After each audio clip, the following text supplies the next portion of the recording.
ప్రజలతో నిరాదరణ గురై మొత్తం ఉనికి కోల్పోతున్నటువంటి బీఆర్ఎస్ పార్టీ మళ్ళా కొత్త ఉనికిని పెంచుకోవాలనేటువంటి ఉద్దేశంతో దీక్షా దివస్ కార్యక్రమాలు చేయాలనేది పిలుపునిచ్చినట్టుగా కోట్లాది రూపాయలు ఖర్చు పెట్టి వారాల తరబడి చేయాలని అనుకున్నట్టుగా సమాచారం వస్తా ఉంది. కేసీఆర్ గారిని ఆనాడు ఉద్యమం తీవ్రంగా నడుస్తున్నట్టు సమయంలో ప్రజల యొక్క సెంటిమెంట్ ని అడుగడుగున వాడుకున్నట్టు రోజుల్లో తెలంగాణ కోసం దీక్ష చేస్తున్నట్టుగా దీక్ష మొదలుపెట్టి ఆసుపత్రిలో చేరి నిమ్స్ లో 3/12/2009 చేరి 11/12/2009 డిశ్చార్జ్ అయినారు.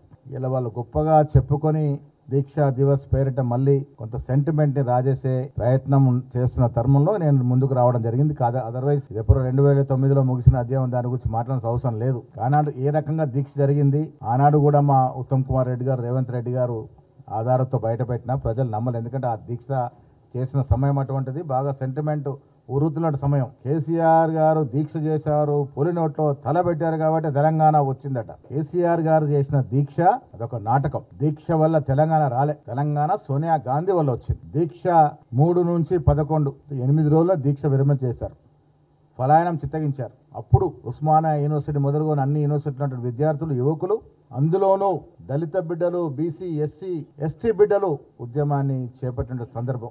ఈ బిడ్డలకు ఉద్యమాన్ని చూసి చలించి సోనియా గాంధీ గారు తెలంగాణ ఇచ్చినారు.